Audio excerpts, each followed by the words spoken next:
अस्सलाम वालेकुम। जैसा कि बहुत से लोग जानते हैं कि हमारी दुनिया में कुछ मकामात ऐसे हैं जो शायद किसी ने अभी तक नहीं देखे और वहाँ जाना नामुमकिन तसव्वुर भी किया जाता है। इन मकामात को दुनिया से बिल्कुल कट ऑफ करके रखा गया है। आज की इस वीडियो में मैं आपको ऐसे ही कुछ जगहों के बारे में बताऊंगी। सबसे पहले बात करते हैं स्नेक आइलैंड ब्राज़ील की, जो ब्राज़ील का सबसे छोटा आइलैंड 43 एकड़ पर फैला हुआ है।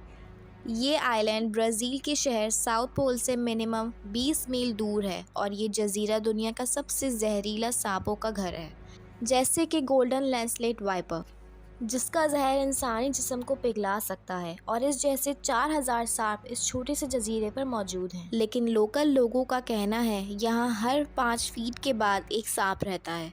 ये जगह जाने के लिए इतनी ख़तरनाक है कि ब्राज़ीलियन हुकूमत ने यहाँ पर जाने पर पाबंदी लगा दी है। सिर्फ कुछ सालों बाद कुछ साइंटिस्ट को सांपों की मालूमात लेने के लिए यहाँ भेजा जाता है। लिस्ट में नंबर 2 नंबर पर हमारे पास है इटलीज़ हॉन्टेड आइलैंड। ये पोवेगलिया का एक छोटा आइलैंड है और ये शहर वीनस से तकरीबन 100 किलोमीटर दूर है। एक छोटी नहर इस आइलैंड को 2 अलग हिस्सों में तकसीम करती है। यह आइलैंड पहली बार 421 में तारीखी रिकॉर्ड में ज़ाहिर होता है। बेसिकली यहाँ जंगी कैदियों को लाकर टॉर्चर किया जाता था और फिर मार दिया जाता था। 1776 में शुरू होने वाले 100 साल से ज़्यादा अरसे तक इस आइलैंड को क्वारंटीन स्टेशन के तौर पर भी इस्तेमाल किया गया।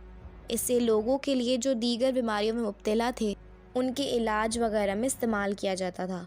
उसके बाद यहाँ मेंटल हॉस्पिटल बना दिया गया। कहा जाता है यहाँ मौजूद एक डॉक्टर ने मरीज़ों के साथ कुछ अजीबोगरीब एक्सपेरिमेंट किए। उसके बाद उस डॉक्टर ने उसी हॉस्पिटल के ऊपर से छलांग लगाकर ख़ुदकुशी कर ली। उसके बाद इस हॉस्पिटल में पुरस्कार तौर पर आग लग गई।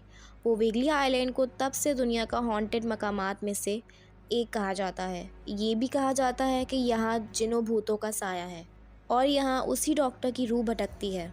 इटालियन हुकूमत ने 2014 में इस आइलैंड को लीज़ पर देने की दावत भी दी थी कि कोई कंपनी यहाँ आए और आकर काम शुरू करवाए। एक कंपनी ने काम शुरू भी करवाया, लेकिन कुछ ही अरसे बाद काम रोक दिया गया।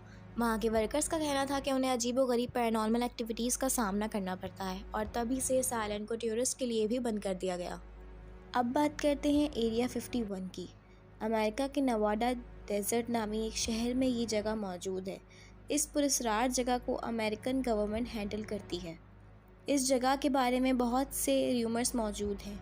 यहाँ किसी भी आम इंसान को दाखिल होने पर सख्त पाबंदी है। ये जगह इतनी पुरस्कार है कि यहाँ एक ख़ास किस्म का जहाज़ जाता है जिसको जेनेट एयरलाइन कहते हैं।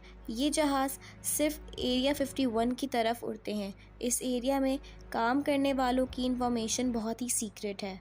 कहा जाता है यहाँ गवर्नमेंट एलियन या उनकी क्रैश हो जाने वाले यूएफओज़ को रखती है और उन पर रिसर्च करती है। एलियन है भी या नहीं इसका कोई पक्का सबूत अभी तक नहीं है, लेकिन ये माना जाता है कि एरिया 51 में ऐसे एलियंस और उनके यूएफओज़ मौजूद हैं। यहाँ सिर्फ चंद लोग जा सकते हैं और उसके अलावा किसी जाने वाले को गोली मार देने का हुक्म है। ये जगह इतनी पुरस्कार है कि अमेरिका की सदारती उम्मीदवार हिलरी क्लिंटन ने वादा किया था कि अगर वो अमेरिका की सदर बनी तो एरिया 51 से मुतालिक हक़ाइक़ दुनिया के सामने ले आएंगी, लेकिन वो इलेक्शन जीत ना सकी और डोनाल्ड ट्रंप अमेरिका का सदर बन गया। अब बात करते हैं चाइना के पहले बादशाह किम शी वेंग के मकबरे की। किम शी वेंग 210 बीसी में मर गया था और ये सेंट्रल चाइना में मौजूद एक पहाड़ के नीचे दफन किया गया है। इसकी कब्र के अंदर एक पूरा शहर आबाद किया गया था। इन लोगों का ख्याल था कि इससे उसको मरने के बाद भी अगर किसी चीज़ की ज़रूरत हो तो वो हासिल कर सकता है। यहाँ मिट्टी से उसके फ़ौजियों के मुजस्मे बनाए गए थे और इनके अलावा इसके ग़ुलामों और इसके घोड़ों और यहाँ तक कि इसके ख़ानदान के लोगों के मुजस्मे भी इसी की कब्र के साथ बनाए गए थे। ये कुल मिला के 2000 मुजस्मे हैं। इसकी कब्र को 1974 में दरियाफ़्त किया गया था।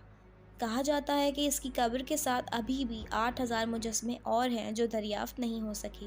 लोगों को इन मुजस्मे को देखने की इजाज़त तो ज़रूर है, लेकिन इसकी कब्र के आसपास भी किसी को भटकने नहीं दिया जाता। अब मैं आपको बताती हूँ नॉर्थ सेंटिनल आइलैंड के बारे में। ये एक छोटा सा जजीरा है जो बे ऑफ बंगाल में मौजूद है। यहाँ तक पहुँचना ही एक बहुत मुश्किल काम है, लेकिन इसका मुश्किल रास्ता इसका असल मसला नहीं है। इस आइलैंड पर कुछ ख़ास किस्म के लोग रहते हैं जिन्हें सेंट्रिस्ट कहते हैं। कहा जाता है कि ये लोग आदमखोर हैं। इन लोगों ने सदियों से दुनिया से राब्ता ख़त्म किया हुआ है। ये दुनिया में मौजूद उन आखिरी लोगों में से हैं जिनका बाहर की दुनिया से कोई ताल्लुक़ नहीं है। 2008 में 2 मछेरों की कश्ती गलती से इस आइलैंड पर पहुंच गई थी, जो दोबारा लौट कर नहीं आए। इन मछेरों की तलाश में 2 हेलीकॉप्टर को भी भेजा गया था, जिन पर इस कबीले के लोगों ने तीरों से हमला कर दिया। आदमखोर के इस जजीरे पर आम आदमी कदम भी नहीं रख सकता। उम्मीद है आपको हमारी इस छोटी सी वीडियो में छोटी सी कोशिश पसंद आई होगी। वीडियो अच्छा लगने पर लाइक, कमेंट, शेयर ज़रूर कीजिएगा। अल्लाह हाफ़िज़।